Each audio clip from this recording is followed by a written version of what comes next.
GBS.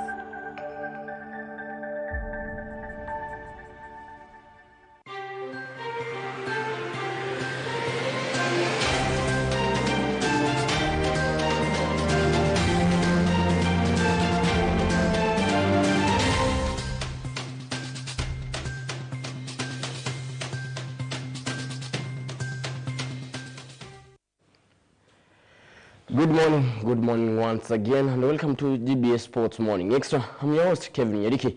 Remember that here we discuss trending history in the world of sports. And you can join the conversation by sending in your SMS or your comment through the SMS line, that's 21144. You can tweet and then you tag me at Nyariki Kevin, at Moran Kevin, at John Gigi, at Richard Otange at GBS Kenya. Or you can stream live on YouTube and then you can catch up what we're gonna discuss. But first, we'll begin from the side of news. Liverpool have completed signing of Adrian on a free transfer. The 32-year-old goalkeeper signed a deal with the Liverpool following the departure of Simon Mignolet on a permanent switch to Club Brugge. Clement Uma with more on that. Liverpool have signed former West Ham goalkeeper Adrian on a free transfer following the departure of Simon Mignolet to Belgian side Club Brugge. The 32-year-old Adrian, who left West Ham at the end of last season, will compete with the first-choice keeper Alisson Becker for a starting spot. Speaking after the club confirmed his signing on Monday, Adrian, who has signed a 2-year contract at Anfield, said, and I quote, "Obviously, I want to win titles. I come here to fight for all competitions. I am looking forward to playing my first game at Anfield and to win as many games as we can." End of quote. Mignolet, who has now departed to Club Brugge, began his career at Belgian side STVV and switched to Sunderland in 2010 before joining the Reds in 2013. Liverpool begin the new league campaign with a home match against promoted Norwich City on Friday. For GBS Sports, I'm Clement Uma. Thank you so much, Clement Uma, for that comprehensive story. That's one of the stories that we're going to discuss on the sports segment. That's on transfer talk. But first, let's begin from here home in Kenya Premier League, where Gor Mahia coach Hassan Mukhtar has signed. Gor Mahia yesterday announced that Hassan Mukhtar has departed from the team. To discuss that and more stories, I'm joined by sports analyst and sports journalist, that's John Gigi. He has been here on the show, and once again, he's back. John Gigi, welcome back. Thank you very much for having me. We'll begin from that story, Gor Mahia coach signing. It's only 1 year. What's happening or what's going on in Gor Mahia? I wouldn't want to say that it's because some of his big players have left, because that will be tunaweza kuwa tukimwekelea pia kidogo, but Hassan Mukhtar, from what I've followed him throughout the last season with Gor Mahia, he was one of the best coaches that Gor Mahia has had in the year camp. And if you look how far they went in the CAF Confederations Cup, that is the Champions League in the CAF, yes, the continental tournament, he was good. He had a lot of praise for his team. He had arranged his team well. So for me, I think Gor Mahia, that's a blow. Losing Kahata, losing Tuisenge, and now losing their big coach Hassan Mukhtar, that shows that there is something that is not going well in Gor Mahia's camp. You've said that tutakuwa tunamwekelea. Do you think that Zedekaya Ziko left the Gor Mahia side? Yes. Francis Kahata joined Simba, Jacques Tuisenge, their top scorer, joined Pietro Atletico Vangoa. Aaron Shakava, the captain, joined Ngana of Zambia. Do you think that ameona like watoto wametoka? Is it light time na mimi kujiondoa? First of all, Zedekaya Otieno was an instrument to Hassan Mukhtar during the year management, because he was helping him to indulge with the players and getting to know the players' weakness and the players' strength, and where he can use the players. So when I think Okte now, maybe that pressure that now you don't have your star players in the team, it's rebuilding a team. He's a big coach. I think maybe we can say the pressure was too much for him to handle, because if you say losing someone like Kahata and losing your top scorer, that means that you have to build a lot. You have to do a lot to replace them, and maybe Gor Mahia don't have, I don't want to say they don't have that capability of signing good players. Yes. But as for the moment, I think finding someone like Tuisenge and finding someone like Kahata will be a bit tough for them. In the Kenyan Premier League, we have had two best coaches with Gor Mahia side. Darren Carr, who left last year. Now Hassan Mukhtar, after 1 year joining Gor Mahia, he has decided to quit. What's going on? If Gor Mahia names Steven Porak in the course of the day, it will be 2-3 coaches within 2 years. Yes. What's going on? That's very dangerous for our team. Meaning that 1 season, 1 coach. 1 season, 1 coach. And the thing with Gor Mahia is that if you are appointed to be at Gor Mahia's helm, you must perform, you must bring results. But they have been performing. Yes, they have been performing. He won the league with Gor Mahia, and for the first time, Gor Mahia reached the quarterfinals of our cup. That's true. Cup. But don't you think that they will struggle without the coach? I don't think Gor Mahia will struggle, because if you look at the recent coaches, they performed well, even after the coach left. And he had left them on a good run of form. Yes. So when another coach takes place, when another coach takes charge, he continues with the good players, with the good form. So for me, what I will say is that if you have good players, then you are destined to perform. But as for now, you see, Okte has a lot of pressure to replace all these good players. So, and also losing someone like Haron Shakava, your captain. The captain. Yes, the and top scorer. Yes, the best. The key instrumental players in Gor Mahia. So that means you are rebuilding a team, and rebuilding a team, it's very difficult to do so. Unaona kwamba amejiuzuru wiki chache tu kabla ya Kenya Premier League kwanza. Tukio ambalo lilifanyika wakati Darren Carr alijitoa wiki chache tu, 1 week tu Kenya Premier League. Gor Mahia wanasafiri nchini Burundi kwenda kucheza na timu ya Burundi ile CAF Champions League qualifiers on Sunday. Alafu amejitoa leo hii. Unaona kwamba less than 1 week Gor Mahia to travel on Friday to Burundi. Unaona kama hiyo kwa njia moja ama nyingine ita affect the matokeo ya timu ya Gor Mahia kwa CAF? I don't think it affect their performance. They don't have the assistant coach. Zidekaya left. Yes. Coach ametoka. Top scorer ametoka. Best assist player ametoka. Unaona captain ametoka. It may affect them psychologically that they don't have their coach and their assistant coach as per now. But those guys are professionals. Yes. They are supposed to play football as a professional thing that they do each and every day. So for me, I don't think Gor Mahia will struggle. They won't struggle. Don't think that bearing in mind that for sure they had that idea that Hassan Okte was leaving. That's for sure. You know, last week I asked somebody called Ayako, a sport journalist. He told me that Hassan Okta is taking a 6-day leave and then he's going to come back. I asked him, ameenda na ana tiketi ya kurudi. Tiketi yenye alienda nayo ni moja. How sure you atarudi after 6 days? Unajua ukienda, when you're traveling, lazima ukae na tiketi ya kwenda na kurudi. And then he didn't have the return ticket. Nikamuuliza, how sure you will come back? Ati hivi atarudi. Nikamwambia tumeona wengi wakifanyika tu hivi. Unexpected. Lakini unaona kwamba amesema huyu Steven Porak ambaye ni kocha wa timu ya Santi Tokoto ambao alicheza na timu ya Gor Mahia ambao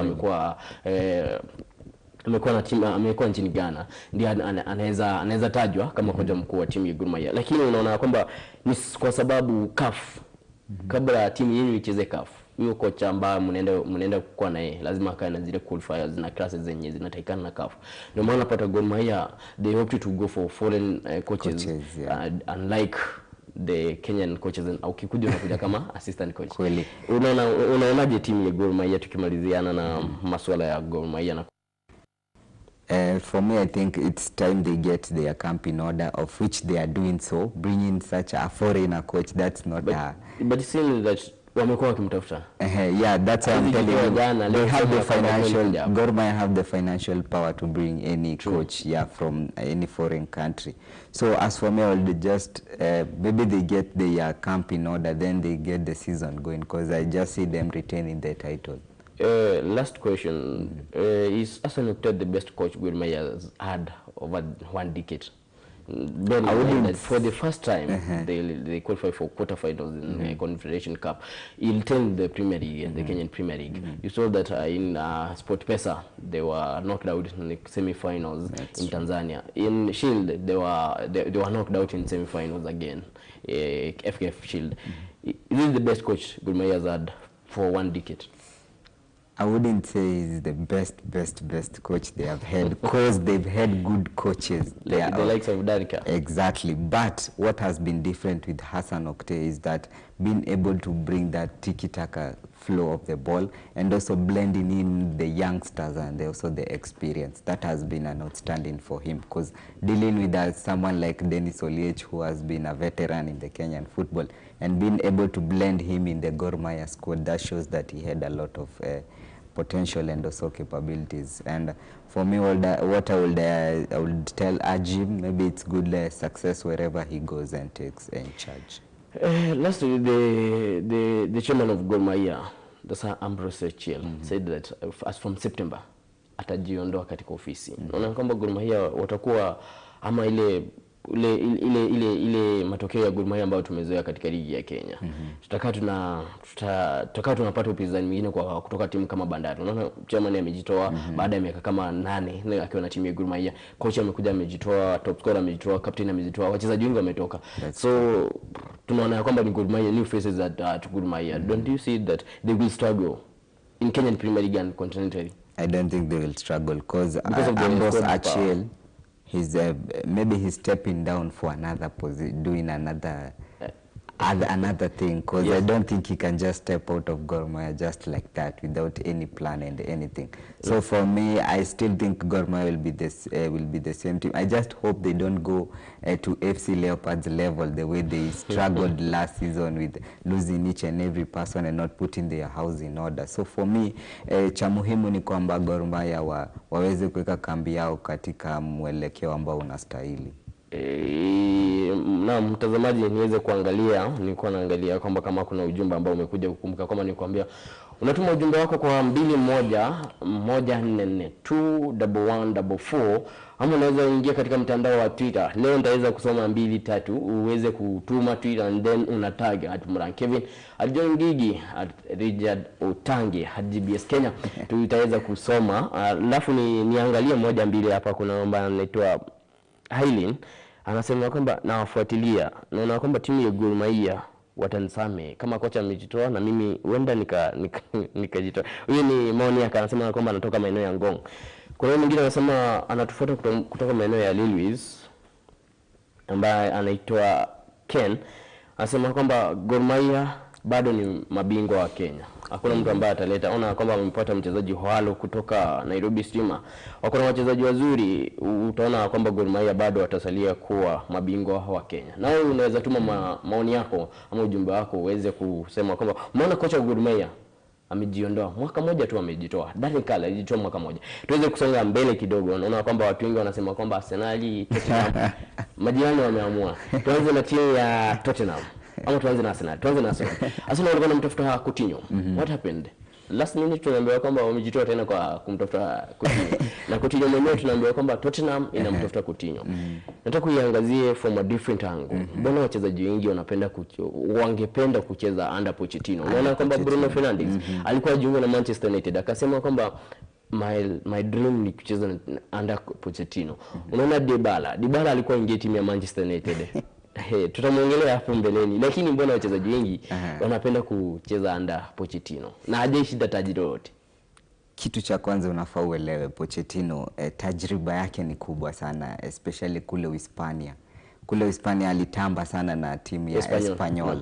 Aliweza kukuza wachezaji wengi sana, na unajua pia ule mchezo wa Uhispania unavutia sana. So as for me, you see the like of these big players, Dybala, Bruno Fernandes, Coutinho wanting to play under Pochettino. It means that Pochettino has a lot of potential. If you see how he has been able to deal with the Tottenham squad without signing big players and able to reach them last year's UEFA Champions League final, and also being able to finish in the top 4 position in the past 2 seasons, that shows that Pochettino has a big reputation. So for me, what what Arsenal, now that Arsenal have withdrawn from Coutinho, is that we now need to focus on getting a centre back because we've just lost our captain. Yes, do you think that Arsenal walikuwa na mhitaji sana Coutinho? I don't think so. We needed Coutinho because we have Ceballos there, we have Mesut Ozil, we have Granit Xhaka, we have Matteo Guendouzi, we have a lot of players who can fill that void. So for me, I think Coutinho. But at the moment, unakombea wachezaji wa Arsenal the likes of Xhaka na Coutinho. I cannot compare them with Arsenal lazima Coutinho. atawatoa. I know Coutinho has a big, he has a big a big experience more than the rest of the squad. He's more talented than exactly. the likes of but Arsenal. For me, I don't think we need Coutinho as for now. But if we could have acquired his services, well and good, it could be have been a good move. Yes. But as for now, you said that Arsenal wanahitaji center back. Very much we need a center back. Unaona kwamba kuna mchezaji walikuwa anamtafuta mchezaji wa Leipzig. Unaona kwamba mchezaji Dalot anaitwa Dayot ambaye anachezea timu ya Leipzig Leipzig. Wanasema kwamba leta 90 92 million pounds. Arsenal ikapatiana 55. Jana wamekataa. Wanasema kwamba we need at least 92. Ama kama mnaleta 55 alafu mnatupatia na mchezaji mmoja. The transfer market has been 55 crazy. million pounds. The transfer market has been crazy. Because if you look at what Manchester United just did. But you can't compare Maguire with this guy. David. He's touted to be among the best players, and right now the young players are becoming more expensive than these experienced players who have been in this game for a very long time. Looking at what RB Leipzig are asking for Arsenal, 92 million pounds. 92 million. It will be so crazy for Arsenal to remove such huge amount. Arsenal I know we spent a lot on Pepe, but on installment. I think Arsenal paid 42 something. Yes, then in installments. The rest on installment. I think that will not be able to raise up to 92 million. That I will assure you. But we can be able to snatch him because of the club's history, of the club's ambition, and also seeing the players coming to play with the likes of Mesut Ozil in the team, playing with the likes of Pierre-Emerick Aubameyang. That will also, I think, will also more trigger the player to come into the Arsenal team. But for me, I think this late transfer sagas still on Arsenal. Yes. Captain Laurent Koscielny left the team yesterday. But kuna tukio ambalo alifanya wengi wamekuwa wakiongea kwamba alikuwa amevaa ile jezi ya timu ya Arsenal. Alikuwa amevaa ya Bordeaux ndani, akavaa ya Arsenal kutoka juu.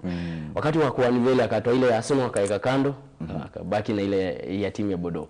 How do you make on that as an Arsenal fan first? It hurts a lot because Koscielny, we've been with Koscielny in his bad times, in his good times. But he's a captain. He's an experienced player. That's not how you leave a club after 8 years being with the club.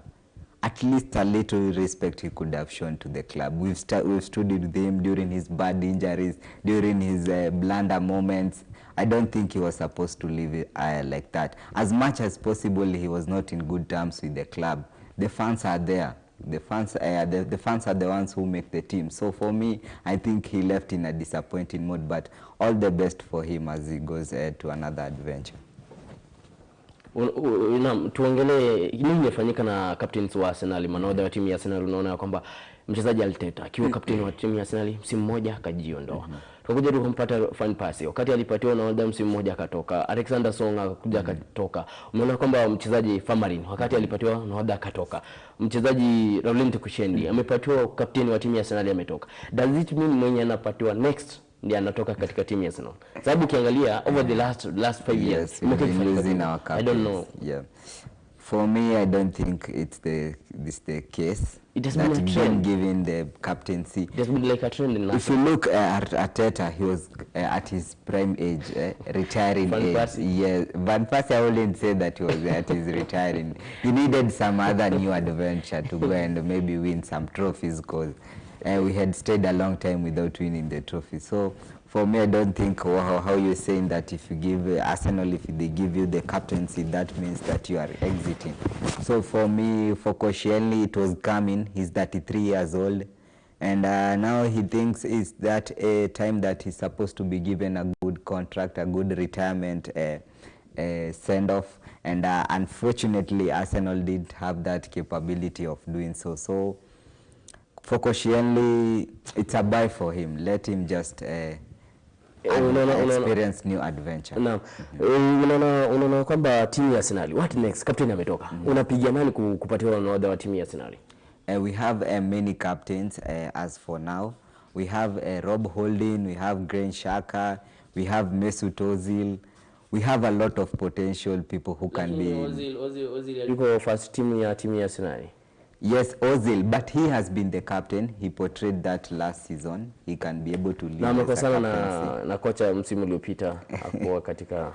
You know, at times a player needs to be the coach needs to be at a player's toe so that he can perform. So as you've seen Mesut Ozil this season in the pre-season games, he has been gearing himself to come back and prove the world that he still got that the vision, the maestro thing in his hands. Yes. So for me, I'll tout for Mesut Ozil to be the next captain of Arsenal. As for now. Because Aaron Ramsey. Lakini wengi wanasema kwamba ni Xhaka.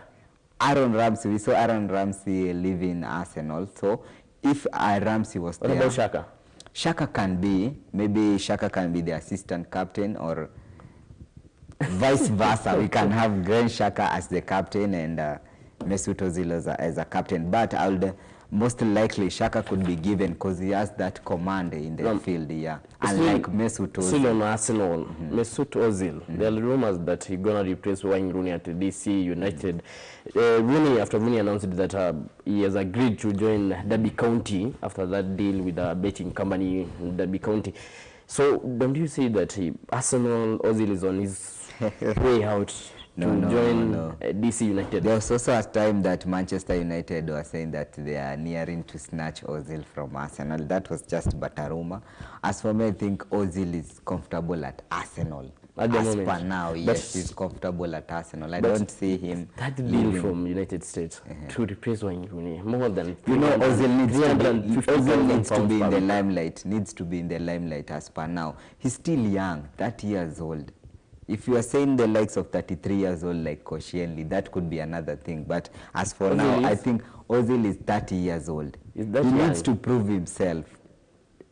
He needs to prove himself. He needs to prove his haters wrong. Let's move on to another story. That's Wayne Rooney joining Derby County. Unaona kwamba Rooney kidogo amejidunisha kutoka kuwa mchezaji, sasa anakuja na timu ya Derby County lakini anakuja kuwa kama mchezaji na kocha. Yeah, as a player. Is that a good deal for the likes of Waza? It's a very good deal. I think it's a good deal that we've seen so far for Wayne Rooney, being recalled as a player and also playing as a playing coach. It's called a playing coach. The likes of Company. Yes, Vincent Company, like the likes of Ryan Giggs. Yes. So for me, I think it's a plus for him because he has started his managerial career very early. And we've seen the likes of Steven Gerrard doing the same, John Terry doing the same with Aston Villa. So for Rooney, it's a plus. It's a good move. Actually, plus, he doesn't have anything to lose. Actually, he said that one day you're going to be a Manchester United coach. You see, every player of Manchester United, or former Manchester United player, want to come back at Manchester United. At the moment, we have the likes of Carrick, the likes of Ole Gunnar Solskjaer, the likes of Neville. Everybody want to come back at Manchester United. As for me, Gary Neville failed. Yeah? Gary Neville failed at Valencia, but not Manchester United. It's still the Phil Neville played also at Manchester United and Everton. Changed with the English, the women team of England. Yes. Let's move on after Wayne Rooney. Na mtazamaji uniambia kwamba unaonaje Wayne Rooney kuweza kurudi katika timu ya Derby County. Derby County, kocha mkuu wa timu ya Chelsea Frank Lampard ametoka huko akaingia timu ya Chelsea. Na Wayne Rooney anarudi kama mchezaji na kocha mkuu wa timu ya Derby County. Lakini atamaliza msimu wake na timu ya DC United na ikifika Januari mwaka ujao 2020 ndiye ataingia timu ya Derby County. So kutoka sasa mpaka December atakuwa anacheza timu ya DC United, lakini ikifika Januari atarudi kama mchezaji for 18 months deal. Unaonaje hiyo deal? Ni deal mzuri kwa mchezaji Rooney ama wengi wanasema kwamba bado Rooney anafunga mabao sababu 46 games anafunga 27 goals na for DC United. Wengi wanasema kwamba angerudi katika timu ya Manchester United. Uweze kuniambia maoni yako kwa nambari 21144. Na tuweze kusonga mbele. Tukisalia timu ya Manchester United, Eriksen. Manchester United wanasema kama wanamtafuta Eriksen sababu Dybala ni kama anaingia timu ya Tottenham Hotspur. Na Tottenham wanataka kumwachia Eriksen. Nataka niangazia kwamba Eriksen kwa msimu 5 imepita, every season lazima afunge 10 goals and more than 15 assists. Naona kama atasaidia Manchester United. It's a pity Tottenham are losing Eriksen. I wouldn't compare Again for United. Yes, I wouldn't compare Eriksen with Dybala. Eriksen is way much than Dybala. It's just that Eriksen is underrated in the English Premier League. He's a good player. And as for me, if Manchester United snatch Eriksen from Tottenham, I think Tottenham watajuta kwa kweli, kwa sababu Eriksen is a good player, and if Manchester United grab him, I think he'll be a good additional to Manchester United. You can't compare Dombele with just one season at Lyon and you think he's going to come and perform well at Tottenham. This is English Premier League. Even the best players have struggled. So as for me, I wouldn't hype so much on Dombele. Do you think that Manchester United going for Eriksen is an opening door for Paul Pogba to join Real Madrid? Only is a replacement for Paul Pogba. Now that Bruno Fernandes... For now, I wouldn't think that Paul Pogba would leave Manchester United because it's too late. He's a big player who needs big bids. And yes, I don't think there is any club as per now will be able to splash a lot of Manchester cash. Real Madrid wapatie 155 million pounds. Nakwambia sidhani Fernandes atatoa hiyo pesa as for now. The Real Madrid president, Perez will not be spending a lot of, he will not splash that amount of cash as per now. The deadline is almost on Thursday. It's closing on Thursday, so I don't think there will be crazy deals coming through. Kweli, I don't think there will be these deals coming through. So as for me, as for now, I think Paul Pogba will stay at Manchester United. That I can be certain with. Paul Pogba atakuwa mchezaji wa Manchester United. Nini itafanyika kesho? Kuna Matthew Kipto anasema kama anatufuatia kutoka maeneo ya Eldoret, anasema kwamba wadau, naona kwamba Eriksen is again for Manchester United ukweli. Lakini kuna mwingine hapa ambaye anaitwa Linus anasema kwamba mimi naona Eriksen amezeeka, atoke Dombele amgie timu ya Spurs. Wanyama yeye hataki kutoka. Ni maoni yako. Wanyama amesema kwamba atasalia katika timu ya Tottenham na haizi toka. Na unaweza tuma, nitajaribu kusoma zingine tukisonga mbele. Tuangalie majirani wa Manchester United, timu ya Manchester City. Wanaenda kumpata beki wa timu ya Juventus, Cancelo. Unaonaje Man City, ubingwa ubabe bado ni miamba? Vile ambavyo Pep Guardiola anafanya mambo yake inanifurahisha sana. Naam. Exactly. Leo Cancelo is a very good player. Ni mchezaji ambao, but at the same time Danilo akitoka Madrid. Danilo alikuwa mchezaji mzuri. Danilo alikuwa Madrid. Danilo alikuwa anakupigia pasi. Umekuja Man City imemkataa.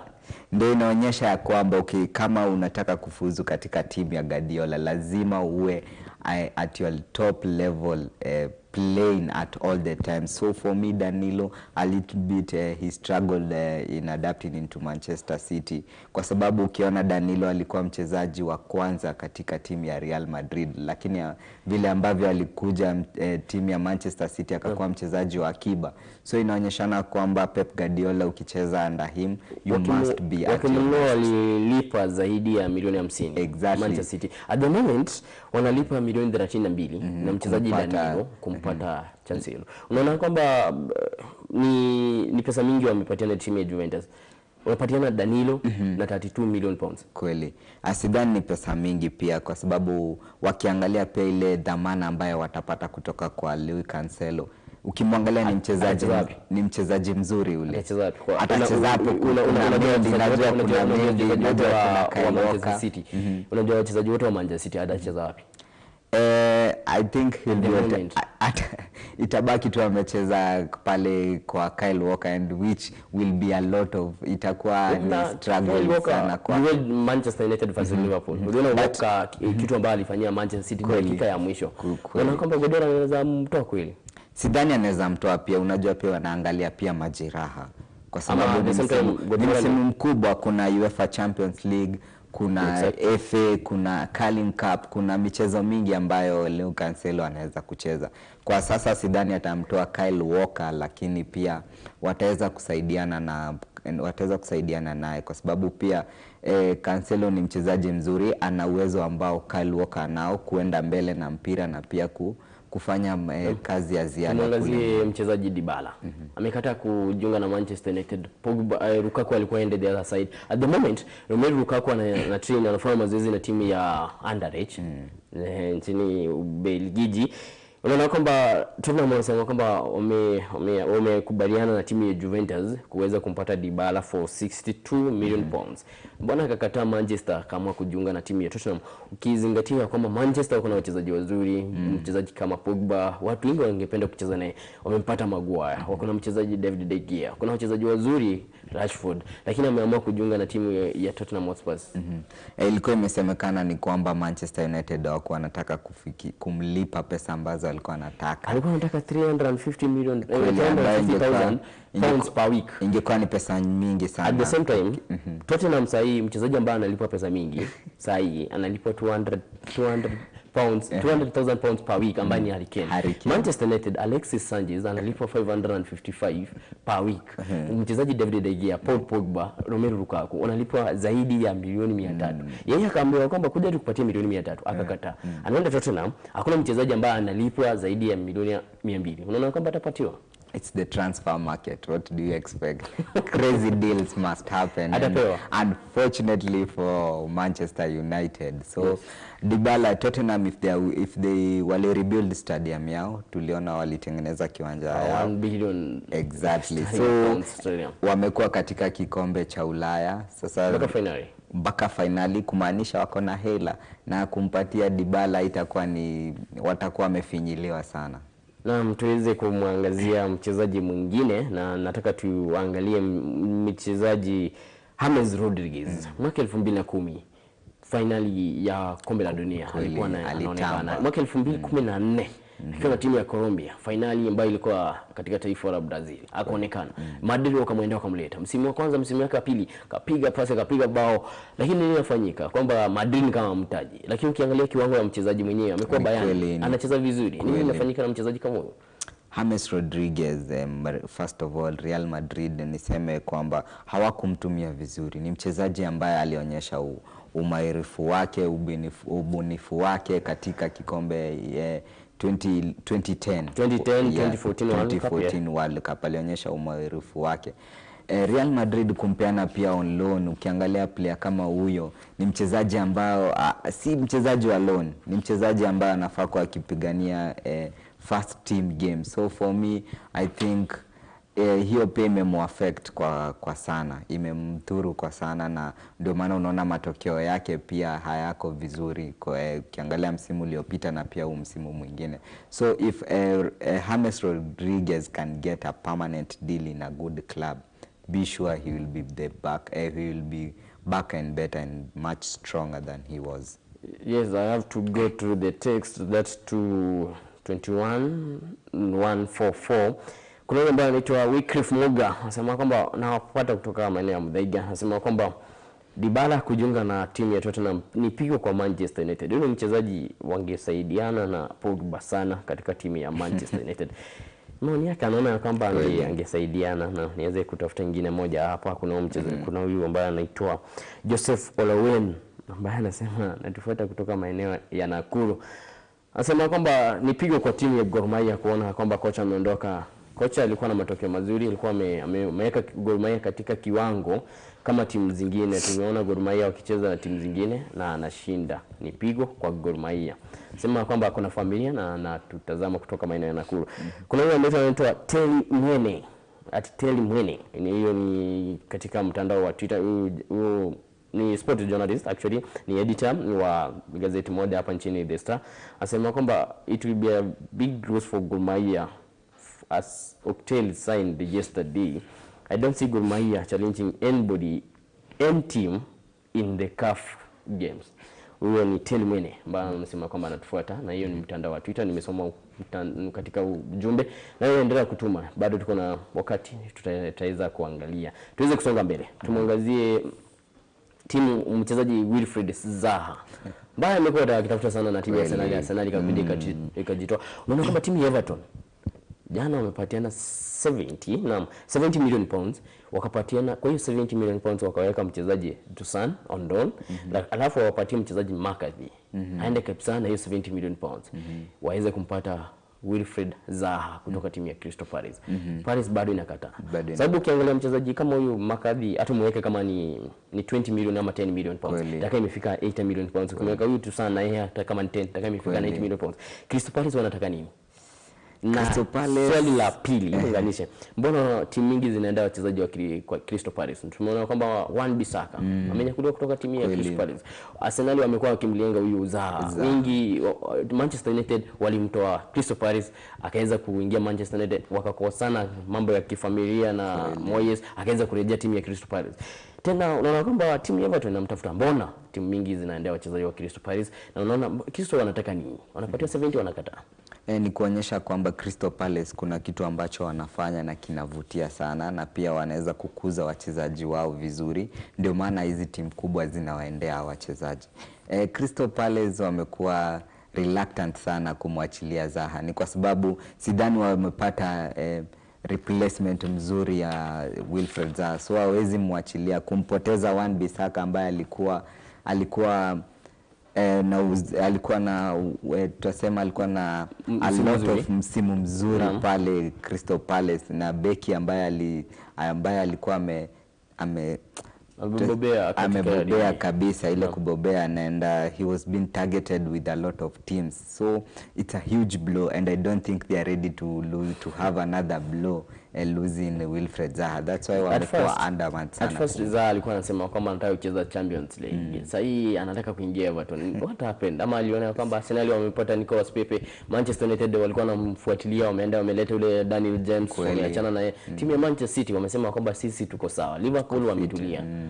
Unaona kwamba ako desperate kuondoka timu ya Crystal Palace. Yes, he was really desperate because as per now Zaha is a player ambaye afaa kwa kicheza katika hizi michuano ambayo ni kubwa, so seeing his deal fall out with Arsenal pia ilimpiga ilikuwa pigo kwake, na kuona Arsenal Crystal Palace walikuwa wanataka 70 million pounds. Arsenal ikaenda kanunua mchezaji wa 72 million pounds. Mbona wakaendea Pepe wakamwacha mchezaji kwa Crystal Palace wanted a 50 million upfront first of all for Wilfred Zaha, but Arsenal were coming in negotiations in terms of the installments, and that's what made the difference with Pepe coming to Arsenal and Wilfred Zaha staying at Crystal Palace. But as for now, if you look at Everton, how they have done their transfer market, it's exciting. They have been able to snatch Musa Kean from Juventus, the striker who showed a glimpse of a good performance last season. So for me, I think Everton, they are splashing money, and as per now, this transfer market that we are, if you have a lot of money, then you get to take the big players. Naam, wakati una pesa inabidi umetumia mbinu zingine. Unaona sana wanasema kwamba tunakulipa na installment. Wengi wanasema kwamba wakati hata ukitafuta M-Pesa unatumia kitu kingine different.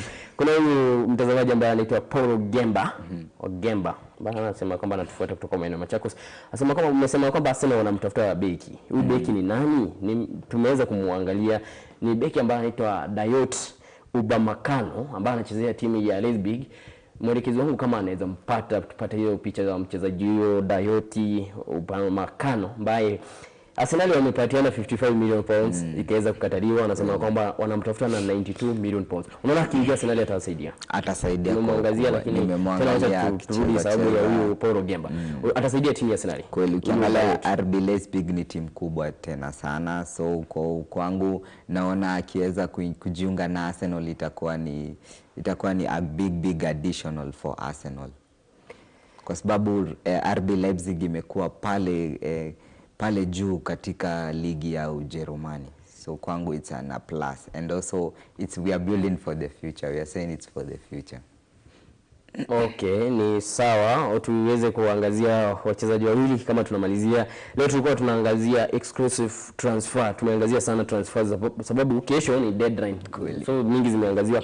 Tunataka tuangazie mchezaji Moise Kean. Ameingia na timu ya Juventus akacheza na Cristiano Ronaldo, akacheza na wachezaji wazuri. Ameingia. Ni mchezaji ambaye ana umri wa miaka 18. Akafunga mabao lakini ameweza kugura Juventus, akaingia timu ya Tottenham ya Everton. Amesema kwamba msimu wote yeye atakufunga mabao mengi. Amejiwekea target of a minimum of 5 goals. 5 goals. Unaona kwamba Everton wanamtafuta mchezaji Zaha. Tumeona Everton wakicheza katika uwanja wa Kasarani licha ya kwamba wachezaji wengi hawakuwa na timu ya Everton. Wamemwachilia mchezaji Ghana Gueye akaenda timu ya PSG. Wanamtafuta Zaha, wamempata Moise Kean. Unaona kwamba Everton wameamua. Mechi kama kuna mechi 5 za mwisho. Kuna mechi ambayo walicheza na Manchester United. Kweli wakapiga Manchester United na bao moja. Wakapiga Arsenal wakapata bao moja. Wakapiga timu ya Chelsea bao mingi. Arsenal bao moja. Wakakutana na timu ya Chelsea wakawafunga. Naona kwamba Arsenal Everton kama wameamua. Ni kweli ukiangalia Everton wameamua, wanataka kurudi katika Europa League.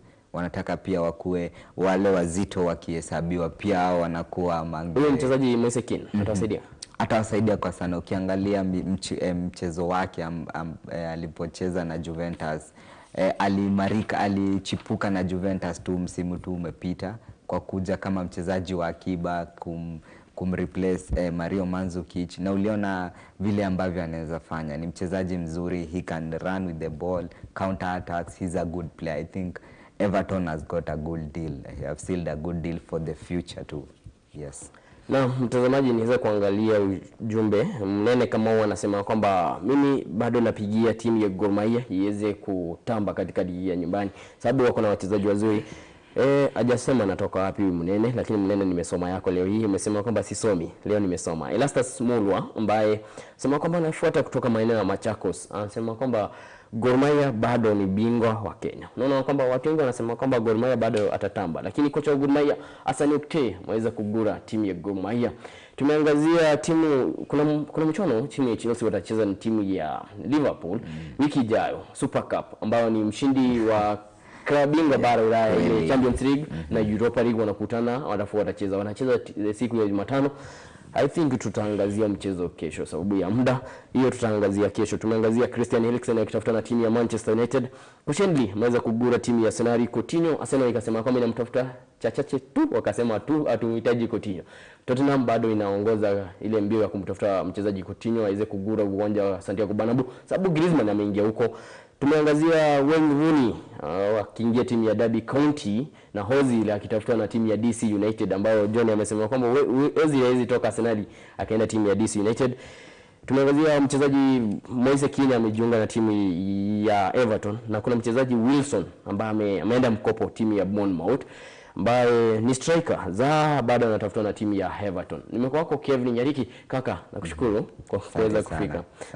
Nimekuwa wako Kevin Nyariki na umekuwa ukitazama kipindi cha GBS Morning Sports Extra. Remember that you can continue sending in your SMS and your opinion and comments about the transfer market. Gor Mahia coach resigning yesterday. Tuonane hapo kesho. Kuwa na siku njema.